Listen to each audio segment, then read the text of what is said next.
Welcome back to the Coruscant Knights podcast. We're here to talk about the third episode of Ahsoka here today called Time to Fly. And Mark, it's your time to fly. Give us your My brief turn to fly. overview. Well, I think like the episode, I'm going to keep mine short and sharp. And I am going to say that I think it was a good episode. It was entertaining, as well, especially the dogfight was fun. But I feel like in terms of how long the episode was, it dragged on a bit too long. And I think the episode was pretty much just filler. What is it again? Is it 8 episodes for this season? Yep. Yeah, 8 episodes. And this one, I mean, I didn't think there was a whole lot of story development. All that I would say really happened in terms of story was that Ahsoka and Sabine found out about the hyperspace ring, and we got to see a little bit. And I like this part especially of the episode, seeing a bit of the interplay between General Syndulla and Chancellor Mon Mothma, which I actually found really cool that she's become Chancellor of the New Republic after all her time in the rebellion. So who knows, even if there's going to be more an Andor, we might even get to see how that progresses. But overall, I think it was a good, fun episode, but I think it was lacking in terms of story. I just hope we get to see. I really want to see Thrawn. Yeah, yeah, I think everyone does. I I mean, have a feeling we're going to have to wait a while to see him. yeah. um, Sadly, I don't I know. reckon. Well, we'll see what happens next week. Mm, Because that'll kind of be the decisive episode halfway through the season. mm. Jack, do you want to give us Yeah, yeah. I'd a love go? to. So I reckon we were speaking about what just happened. Then I reckon Thrawn. I don't. I hope they don't go the way of the Moff Gideon in the first couple seasons, where especially first season when Moff just came like literally at the final two episodes. Like when you do something like that, it kind of just I don't. It doesn't make me as scared or feared of the villain because you don't see how they're kind of structured or how they're going about their plan. Like if they just shoehorn Thrawn kind of into this, like, oh, we're not going to see his perspective until they go to that other galaxy, then that's just going to be like kind of like why not have his perspective? Why not show him the struggles and perils that he needs, to get back into this galaxy? But going back to the episode, I really did think once again, I thought the visuals were strong. I thought the acting was still strong. However, the pacing in this one felt almost longer than the 50-minute one, and more happened in the 50-minute one than this one. Like, I found myself pausing it like a little bit in the dogfight, going, well, how much time is left? Because the whole training sequence with Ahsoka and Sabine went for like so long, but it was not even that long. Like, but you know what I mean? It has that feeling that it was just dragging and Yeah, it dragging. feels like it was dragging on a bit. Yeah. And I was like I don't mind it, like because obviously it's Star Wars content, right? We all love Star Wars content, but coming off the second episode on how that ended with Morgan kind of in the Eye of Sauron, or I think it is, or something like that. It just kind of made you feel that Thrawn was going to be like that. Imagine like if I also had a feeling that Thrawn could have been like the opening shot of like this episode, like him walking like wherever he is, kind of like boom, like we're here, we're in the serious mode now. Mm. Instead, we kind of just got boom, some cool weird General Grievous training arms on on the droid. But I was I like, think it kind of just I think if they included Thrawn at the start, it would have kept us engaged a bit more throughout the episode. exactly. This is one of my criticisms that I didn't actually tell these guys here before the podcast, but I actually thought that it started off real slow, and it kind of lost me a little bit because I was like, we're going back to just here we go. Ahsoka's trying to train Sabine. Sabine's going to be like, I can't do this. And in my head, I just played out the whole thing that ended up happening anyway. I was like, they're going to talk about the weird force thing that she's blocked off from it again and all this kind of stuff. So I was a bit like, when the other two episodes started off quite strong, I was like, this one did not like bring me into the chair again, going, oh yeah, we're back right into the Mm. action where let's get the story kicked off. It was just a bit more like, oh, we're starting off pretty monotone and chill. Yeah. I was like, I don't know how, like, the next one has to start off strong considering how it ended off them in the forest and stuff. Like, there's no way it can't be. But dogfighting was cool. I yet again, though, feel like it was a lot of plot armor again. You can say because of the shields and stuff, but wow, how did the bad guys' ships not even like do much damage Well, to in Soka's regard when to they were. that, I was actually thinking while watching the episode, once they were disabled and the shield was down, Yeah, why not? they show the ship taking a lot of hits, but there's Yeah. really no damage. So I don't know if the Yeah. ship is just heavily armored, or if No the damage. or if the fighters were extremely light armaments. But Yeah. I feel like it should have done more damage than Yeah. nothing, which it did Exactly. I nothing. thought it would almost like when they got hit by the massive ring thing, it would have them sent into the Earth's atmosphere. I mean, the planet's atmosphere, and have them crash land kind of on that thing. But my favorite shot, it was Ahsoka fighting in space. I thought was just really cool, and I That really, was good. really dug the vibe of that and how she like just stood up and carried her own and protected Sabine at the same time. But yeah, I don't know. It was a fun episode, and as Cooper will mention when he goes on his bit, he goes, "It felt very Rebels like," which I agree and I like. It's not a criticism. It's more the fact that Rebels have like 20 or like 15 to 20 something episodes in a season. Mm. You can afford to have just a fun, chill, Yep. nothing storyline wise. But when it's 8 episodes and when it's live action, it just elevates like the whole story. Like it should be more than just a regular like animation cartoon thing.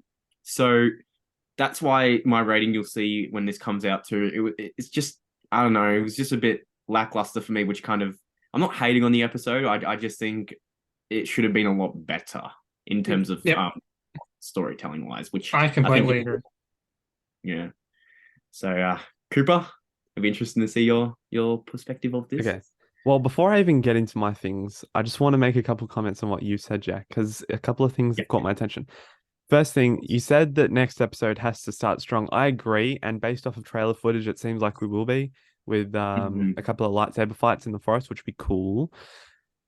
I don't want that to be the whole episode. I would like to see Mm. some, movement towards the other galaxy. Yeah. But I was just going to say this probably was, in my opinion, the weakest ending of the 3 episodes. The first one was suspense about what happened to Sabine, even though you knew she wasn't going to die. I'm blanking on the Yeah. second episode. What happened at the end of the second one? It was after the conversation after the hologram with Balin, Marok, Shin, and Morgan on the ship, and it had this Morgan's face at the end, like doing a suspicious smile. That's And why I was like, Balin was oh, saying it would be a shame to kill another Jedi. Oh, yeah, yeah. yeah. So that's quite That's what I'm saying. intriguing to get Balin's. Yeah, yep. Mm. This one was just like, they're in the forest, go hunt them. It's kind of, I mean, it does I feel allude to like something that's going to happen, but in this episode, Balin only had one scene, but I feel like it did. I don't know. I really liked how he was in that scene. Like he He's seemed always really menacing. Well, a screen presence. It's Yeah. crazy. I was gonna say the camera lingered on him for a good 20 seconds before it cut to black. I thought Ray Stevenson showed a lot of complexion in his face in Yeah. that time. He was kind of like, why am I doing this? Doubts? Oh, it's because I have to. Doubts. Yeah. Yes. You mentioned the spacewalk before with Ahsoka. I thought that was really well done. I thought it was a very much similarity to Ezra in the season 3 finale of Rebels when he went out onto the wing of I think it was the Ghost, or maybe it was the Star Destroyer. I can't remember, but that just reminded me of that. Also, I will mention in the trailer there was one shot of Ahsoka in the blue suit, in the space suit, that I was like, oh, I wonder if she's in a New Republic suit. And I was like, oh, it's a spacesuit in this episode. I'm glad we got the confirmation that that's what it was, because I'm like, oh, that's a bit odd. Why would she be wearing something different in when I saw it in the trailer? My last point, sorry, I'm just going on. My most Rebels moment in this episode was when the whales came in. It was the exact same music as the finale of season 4, and that gave me goosebumps. I loved it. It was beautiful. It It was was a awesome. beautiful moment. Yeah. And they looked really good. It They didn't did. look like the CGI didn't look too like it looked realistic, but also kind of animated style, which I thought was a perfect mix. Loved Yeah. it. So those are just my responses to you. I'll just briefly go over what I thought. I liked the episode. I thought the pacing was phenomenal. For a 30-minute episode, I think it did the best at showing and not a complete story, but enough of a story to warrant being an episode, I guess. I know that kind of goes against what you guys are saying. It was closer to 40 though, however. That's So true. you would say it's more 40 minute than a 30. Like Well, I don't 35, I think think. it was when you include the credits. Yeah, but 37 with credits, 35, I think, without. So it's still kind of closer to Okay. 40, in my opinion. Well, Yeah, so I yeah. yeah, either way, I thought it was pretty good pacing. I think definitely the first two episodes felt slow. I do kind of agree that the start of this episode was slow, but I think overall it was structured a lot better. And the dogfight obviously being so long keeps you entertained in what's going on. Um, Other than that, I really didn't have much wrong with this episode. I thought it was very similar to the vibe that episode one and two were given off. I do agree that we should get more story like progression, especially at this stage, but I'm not too worried at the moment. Um, Look, yeah. I think it's the thing that worries me, and I discussed this before we started recording. But with the most recent TV shows that have come out, excluding Andor, because they kind of did their whole arc released at once, which is probably Mm. smart in terms of how the other shows did with its beginning being slow, which I think is doing it again. So I did make a video of one of the first ones of the channel, I think, of the Boba Fett one. And even though I wasn't a fan of it, the first two episodes kind of still hooked me in, right? I thought probably they were the strongest episodes with Boba Fett actually in the show, not the Mando episode. And but when episode 3 came along, that's when I started to like, ooh, Obi-Wan.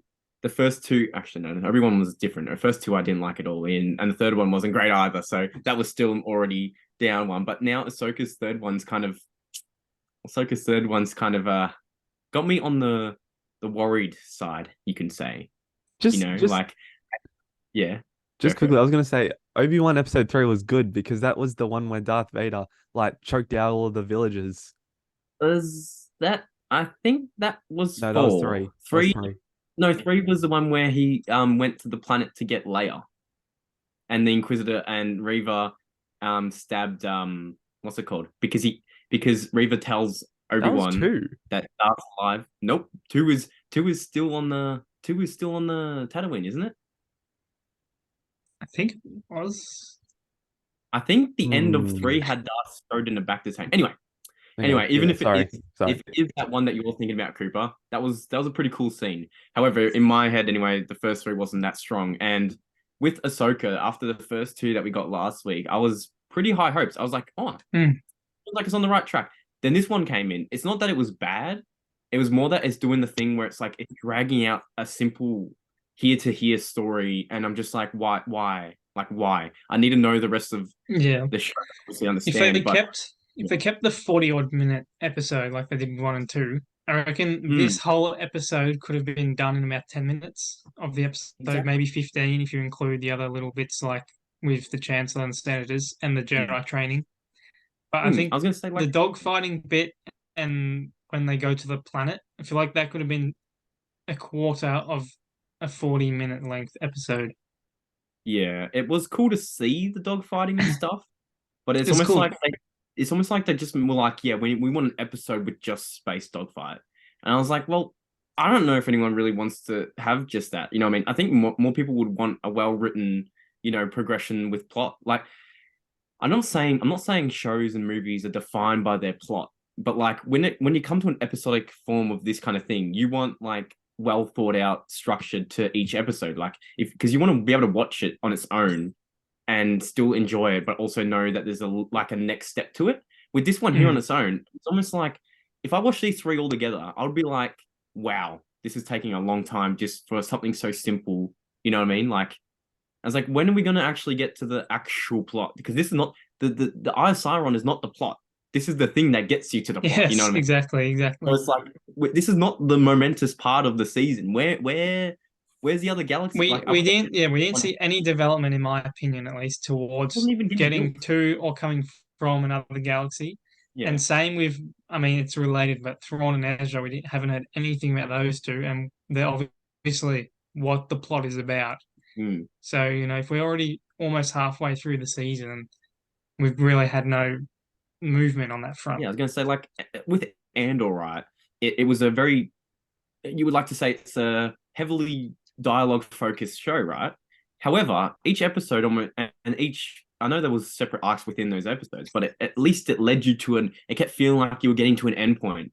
Like it kept leading you on kind of thing, like not dragging it, but more like making it a bit more of a big event thing. This one here just felt like it's like, wow, I waited a week just for a dogfight. I'll go watch Clone Wars and Rebels. Like, give me something new, give me something different. We've never seen another galaxy. This new machine thing is so cool. Let's get to the cool new stuff. We've already got the other stuff before, you know what I mean? Like, just something new and creative would be nice. They have a good storyline here. Don't let it go to waste. It's definitely not on par currently with Andor in terms of storytelling.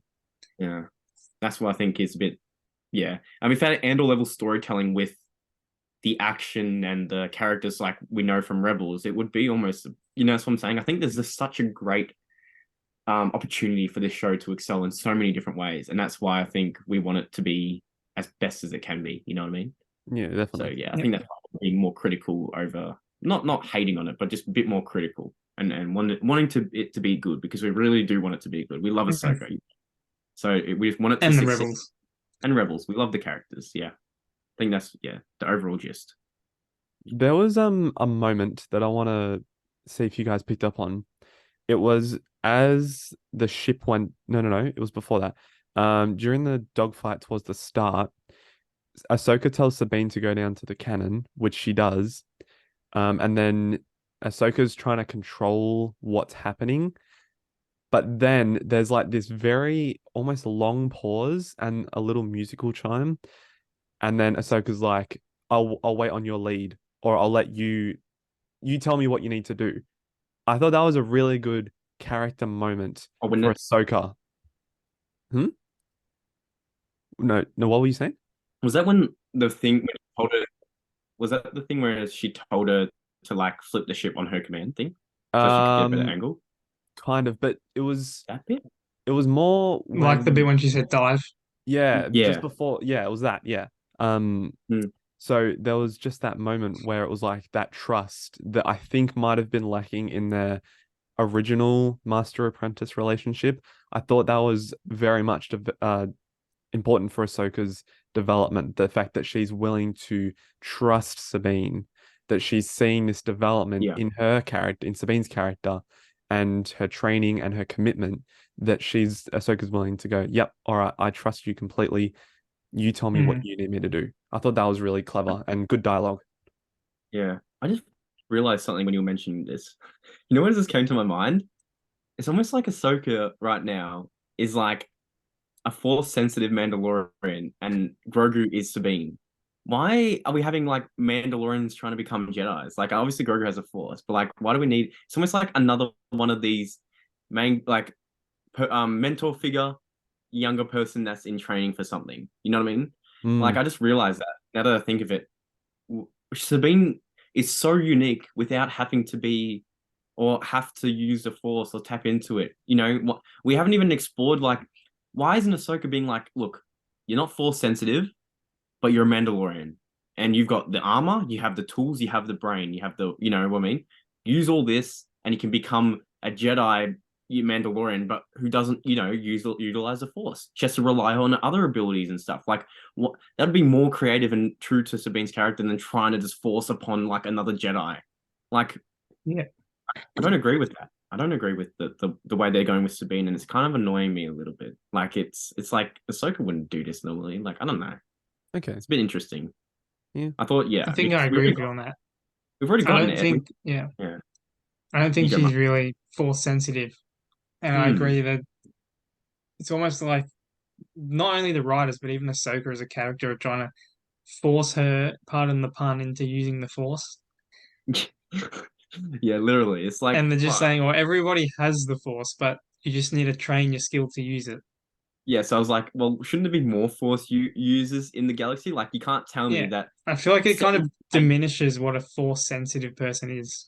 I was going to say, you're telling me 80% of the population of the entire galaxy plus other galaxies are just too lazy to continue their training into the Force? That's what she really said. And I was like, there's no way you just said that. Like no.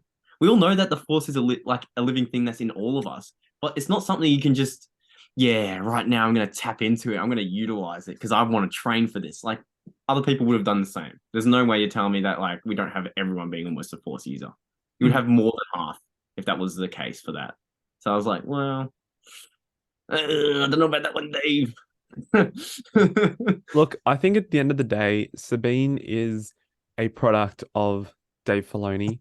I don't Yes. know if I think he understands what is best for her character, unless some top execs at Disney are like, nope, you got to have it this way. Make her a Jedi right now.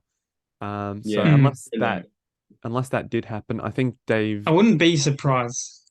yeah, I don't well, recall really any moments from Rebels that implied that she was Force sensitive.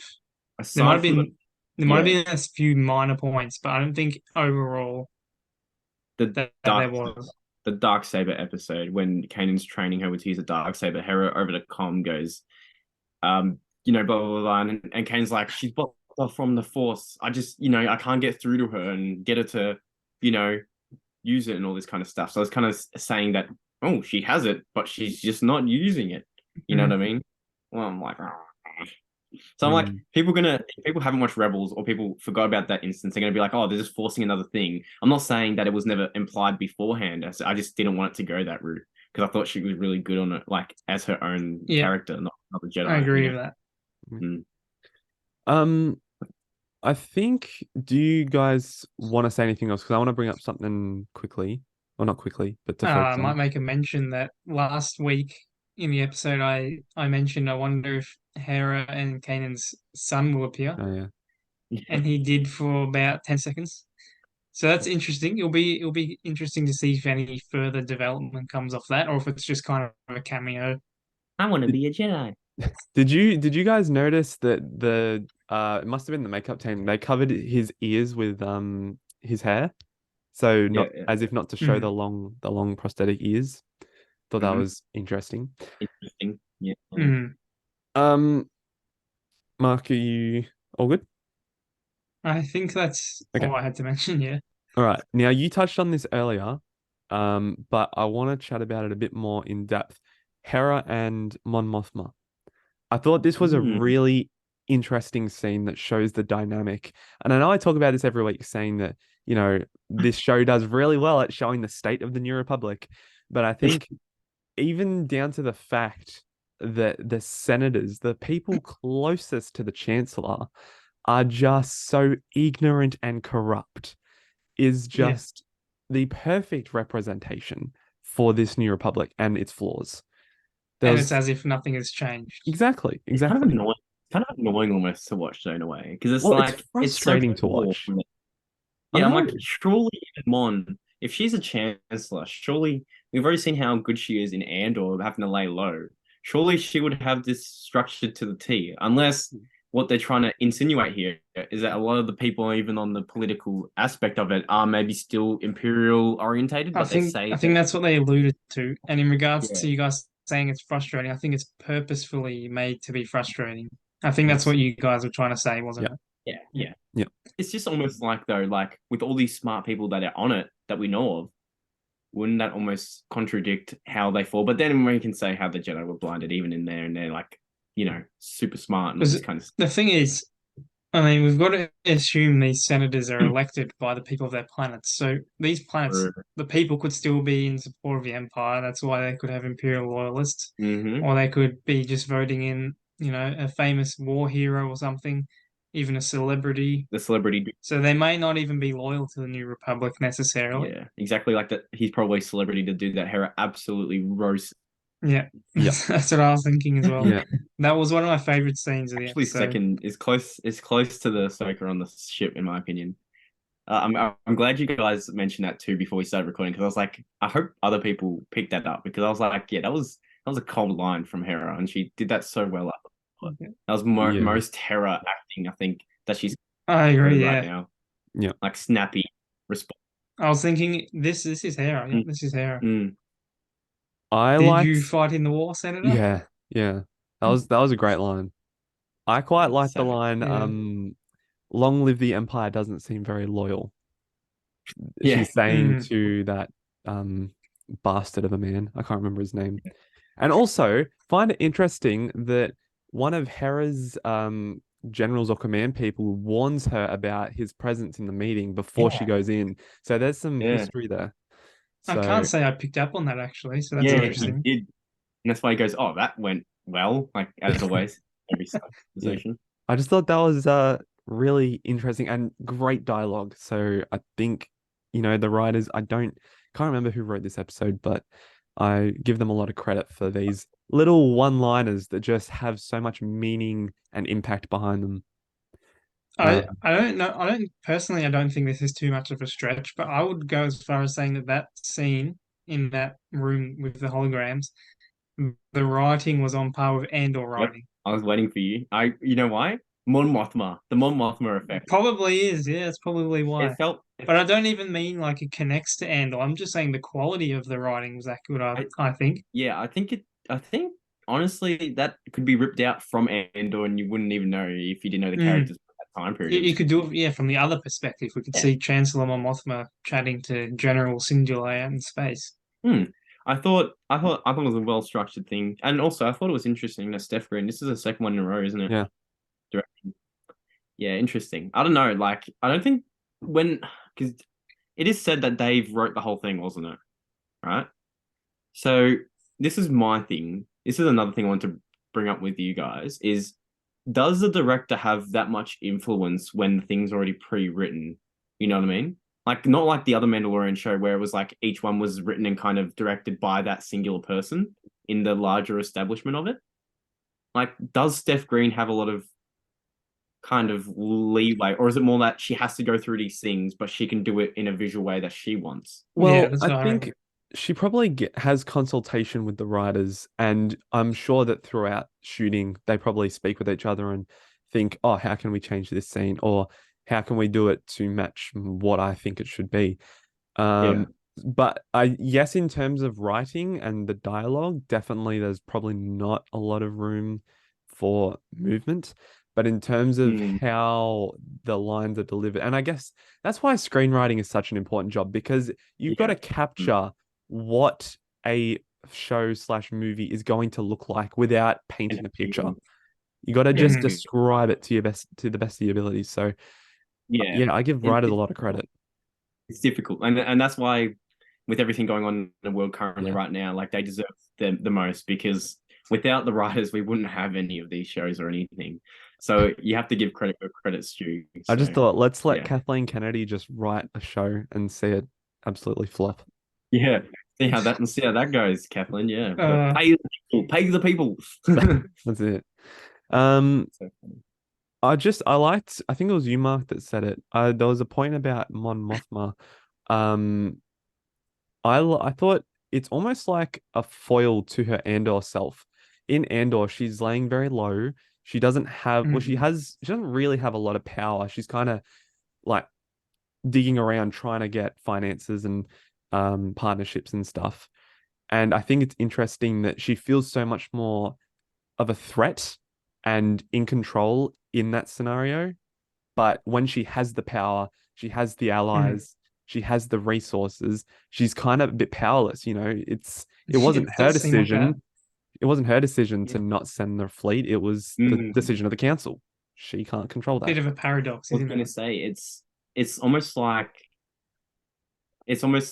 she realized that with the kind of situation she's in, she can't be the sole majority, even though she's a chancellor, she can't be the authorizing vote, which could be maybe one of the downfalls of the New Republic, maybe.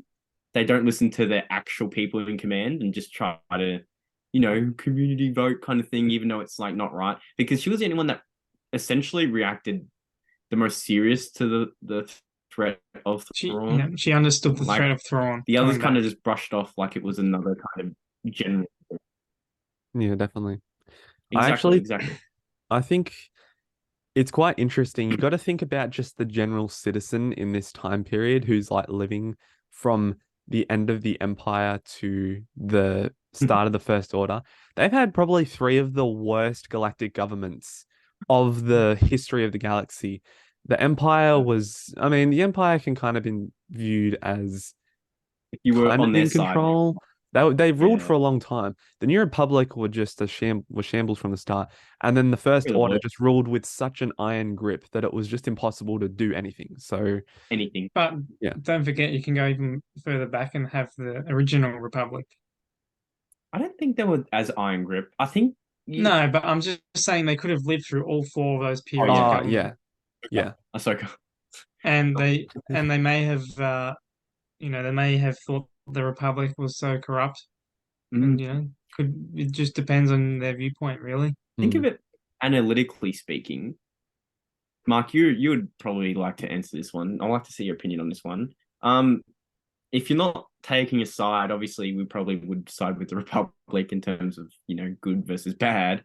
But would it almost be like the not old Republic, because that would be linking the Jedi Council Republic era, right? How about And we call then that the original Republic? yeah, and then you got them, and then you got the Empire, right? Together, would that kind of be a mixture of almost what the First Order is? Because like they're trying to rule, because the Empire rules with like an iron grip. However, First Order people were also kind of naive, a bit similar to the Republic, right? Thinking that there was no other threat to them, they couldn't be taken down, kind of thing. So it's almost like each of these factions have almost had similar they've even like the Empire, even being in control for that long, almost had sort of similar downfalls. So like we can say the New Republic's real bad because of how least amount of time they held into the power of the galaxy. But it's almost like they never even had a good, Yeah. footing to begin A with. good foundation to Did they defend ever have a themselves. good foundation? And You that know what I makes mean? you Like, wonder how on earth any galactic government gets that foundation. Because if you have to establish it straight after the fall of another one, like how do you do that without a massive following, without a massive Well, yeah, see, like that's what I was about to say movement? in regards to the start of the Empire. Palpatine had all the support he needed, Yes. and the mm, foundation was the destruction of the Republic. So the so he knew. Empire started out on good footing already, which is probably Mm. what allowed it to stay in power for so long. Yeah, I think that's kind of similar to the Republic too. Before when they took out the Sith initially, I think they thought that after that happened, they were like, "Yeah, we're sorted now. There's no more, Sith lords and all this kind of stuff. We must be all good, kind of thing." But then, Mm. as the years progressed, they progressively got less and less aware of the situations around them. Yeah. So I guess Yeah. it's similar to the Empire too, even with the footing that Palpatine gave him. So it's almost like it's impossible to have one faction's like stay in power for like the whole time, like for a That's it. long, extensive period like that. When, Yeah.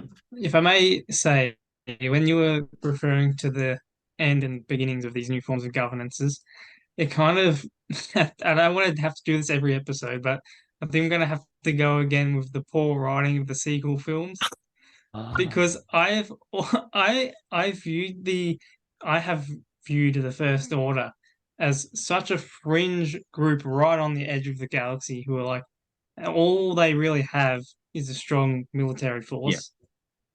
And the only reason they could take over is because, well, coincidentally enough, they managed to turn an entire planet into a weapon of mass destruction and, and just completely exploded the New Republic. You know what? I actually almost agree with you on that, but it's also I don't know if I would say it would be a criticism on the sequels. I'd almost think that I mean, honestly, it probably is because I don't think they deliberately meant this. However, it is interesting to see that the First Order almost completely put aside politics and just went for military force rather than like anything to do with like even the Chancellor, right? When he's making the Empire a thing, he still had so much political, discussions, disputes, trying to like do trades and all this kind of stuff. I feel like First Order just were like, nah, let's just build the biggest weapon we can and just take them out, and then it has to be us. It could be intentional. Exactly. Yeah. So yeah, I like that. do you guys have any other comments before we wrap up? Ah. No, Mark? That was a lot more of a theory-based video. This It one was, became. and I was gonna say hats off to you guys, because we had our thinking caps and analytical caps on today.